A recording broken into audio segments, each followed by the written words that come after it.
Magandang araw! For today's video ay nandito na naman kami sa school kung saan nag-aaral yung isa kong anak. Kasali kasi siya sa summer class at ngayong araw gaganapin ang kanilang awardee. 9:30 gaganapin ang kanilang awardee at wala pang 9:30 sa mga oras na iyan. Kaya habang hinihintay yung iba pang nag-summer class, kaya tamang laro muna yung mga bata dyan. Kung patuluyang magsimula ang kanilang awardee ay ipinakilala muna sa amin yung mga teacher ng aming mga anak na nag-summer class. Nakauwi na pala kami galing sa school at ngayon nakita ko yung pinya dito sa gilid ng daanan. May isang nahinog. Tara at pitasin natin. Marami pa dyan. Oh, ayun. Ayun. Malapit na rin yun. Oh. Pero sayang yung iba. Oh. Kinain ng araw at saka insekto. Binahayan kasi ng langgam. Saka yun. Sayang. Ayun ang kukunin ko. Ayun. Diba? Yellow. Hindi ko alam kung masarap yan kasi nga parang napilitang mahinog dahil sa tindi ng init ng araw. Pipitas ako ng pinya. Pwede na ito.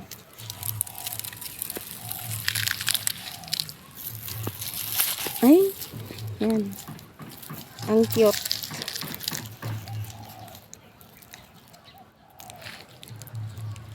Hali na sa mga oras na ito at kasalukuyan ko nang kinukuha itong red egg na nilagay ng aking anak dito sa rep kung saan binilin namin kanina kasi galing nga kami sa school at may malapit na tindahan sa school nila kaya bumili na kami ng red egg.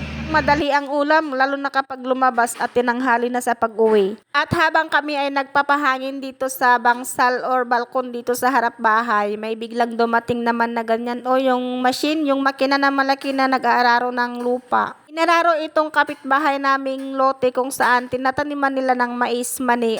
Kaya ganyan, grabe yung usok. Anong usok? Alikabok pala, grabe, tignan nyo oh. Ito yung makina na tinatawag nilang rotovator, yun din yung nag-aararo sa mga palayan.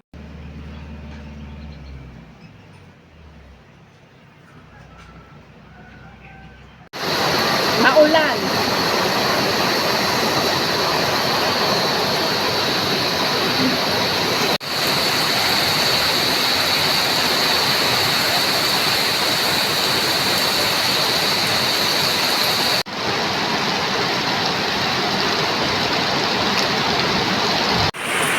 Saglitang ulan pero grabe oh. Agad naipon yung tubig dito sa aming harapan oh. Ayan. Naging karayan na.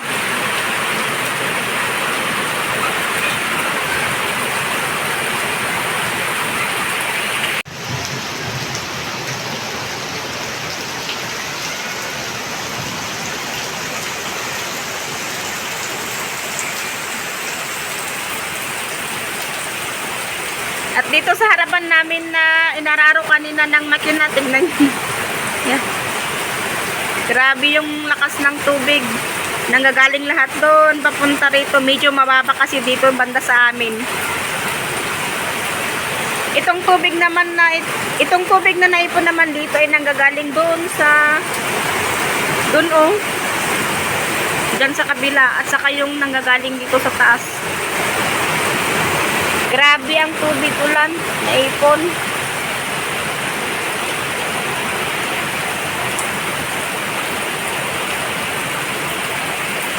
Partida, brand out pa.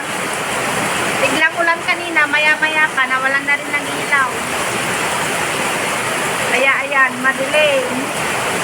Madilim sa loob bahay. Kasalukuyan pa naman akong nagluluto. Ayan oh. Painiin na yung kanin. Kaya konti lang yung apoy. Ang ending, kandila. Buti na lamang nung nag-birthday yung aking anak may naiwan na kandila. Kaya, ayan yung naisipan kong sindihan. Marami pa naman kaming kandila dyan na malalaki. Kapag wala pang ilaw mamaya, ayun, sisindihan ko na yun. Pang matagalan yung malalaking kandila. Ito lang naman kasi yung kandila ng birthday cake. Number Number 7. Grabe ang baha dito sa likuran namin.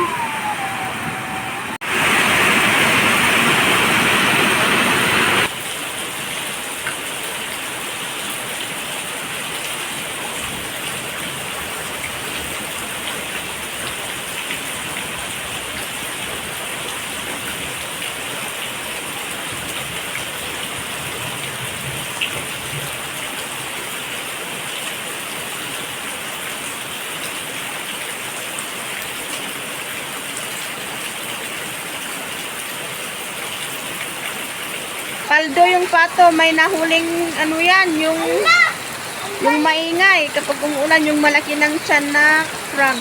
Hindi ko alam kung crab pa nga. Ay, knock on the wood, kudlat. Salamat naman at medyo tumila na yung ulan. Grabe yung tubig na nanggaling dun. Oh. Hindi kinaya ng tinambak ng aking biyanan na lupa dyan noon. Kaya ayun. Daanan kasi yan. At saka na kwan na. Grabe yung tubig na nanggagaling doon. Oh. Hindi kinaya ng lupa na tinambak ng aking biyanan noon. Nanggagaling doon ang lakas. Dire-diretso. Kaya ayun. Bumigay yung natambak na lupa dyan. At saka daanan kasi yan. Kaya napitpit. Medyo bumaba yung lupa na tinambak ng aking biyanan. Kaya, grabe. Tignan nyo yung tubig na naipon. Oh. Imbis na tubig lamang na nanggagaling dyan sa bubong ang maiipon dito, wala na. Nasama na yung nanggaling doon sa tinatamnan nila ng mais. Yan. Naging pispan na itong aming likuran. O, tignan nyo yung bugnay, oh. Naging unano na. Hanggang doon lang kasi yung tinambak namin.